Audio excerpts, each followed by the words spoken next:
सम्मानित साथियों, सभी का बहुत बहुत साधुवाद।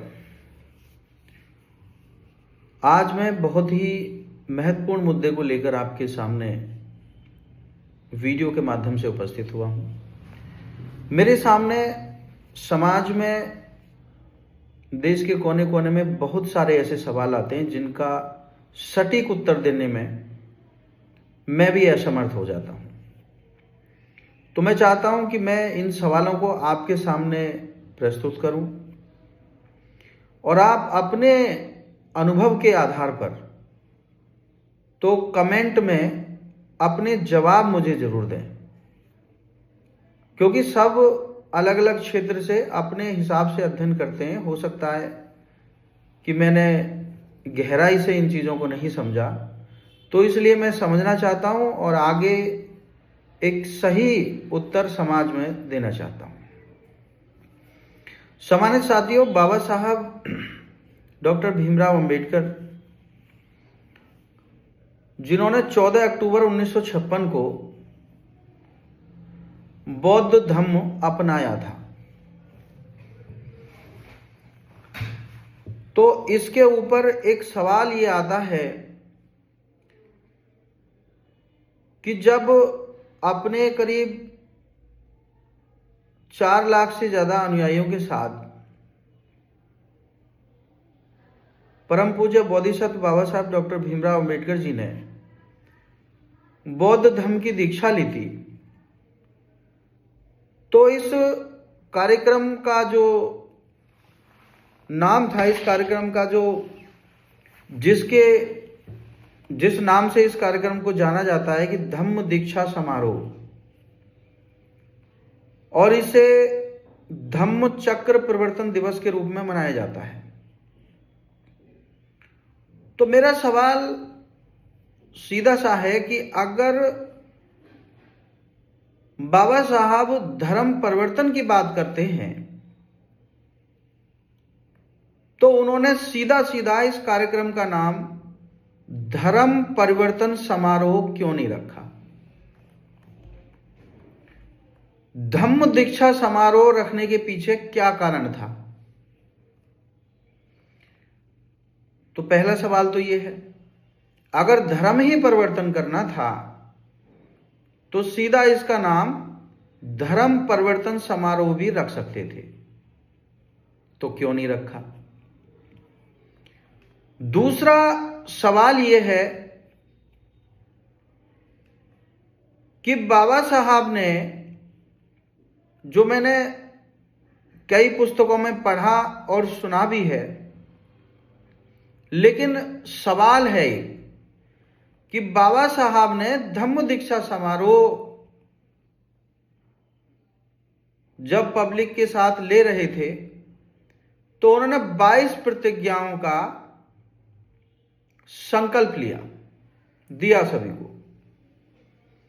तो मेरा सवाल यह है, और अक्सर यह सवाल उठता भी है, कि क्या बाबा साहब केवल हिंदू समाज में रहने वाले जो लोग थे और खासकर शोषित और पिछड़े लोग थे, क्या बाबा साहब केवल उनको ही बौद्धिस्ट बनाना चाहते थे, या ये समारोह के माध्यम से वो संपूर्ण भारत को बौद्ध में बनाना चाहते?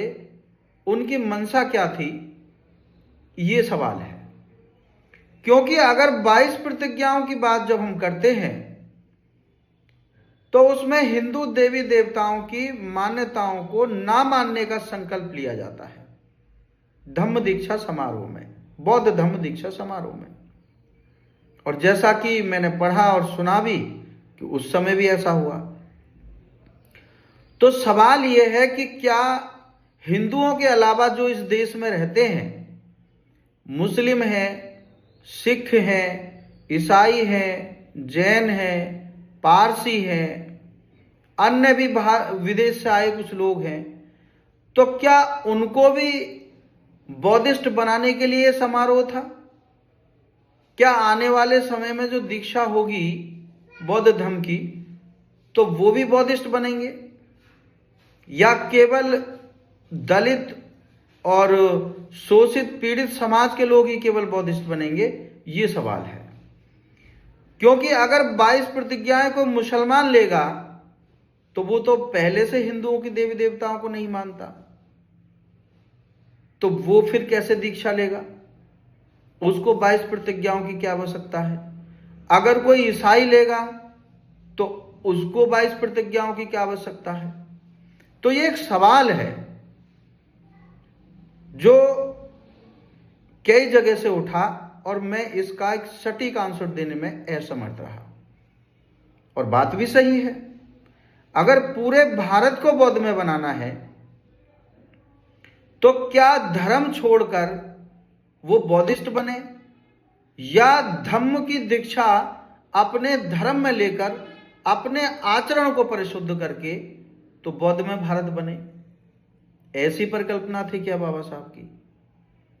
तो अपने अपने अनुभव के हिसाब से तो मेरा मार्गदर्शन करें और एक सटीक तथ्यात्मक उत्तर जो है कमेंट बॉक्स में जरूर दें। मैं उम्मीद करता हूं कि जो भी इस वीडियो को सुन रहे हैं तो इसे आगे फॉरवर्ड भी करें और हमारे पेज को फॉलो भी करें, सब्सक्राइब करें, ताकि आगे भी हम आपसे संपर्क में रहें और हमारी अगली वीडियो, अगले प्रश्न, अगले सुझाव आप तक समय पर पहुंचते रहें।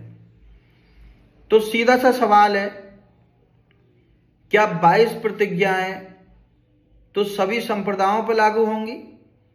अगर ऐसा है तो जो लोग पहले से हिंदू धर्म के देवी देवताओं को नहीं मानते तो वो इनका बहिष्कार क्यों करेंगे? तो ये तो तर्क संगत नहीं हुई। दूसरा, अगर धर्म परिवर्तन ही कराना था बाबा साहब को तो धम्म दीक्षा समारोह की जगह धर्म परिवर्तन समारोह उस प्रोग्राम का नाम क्यों नहीं रखा? बहुत बहुत धन्यवाद।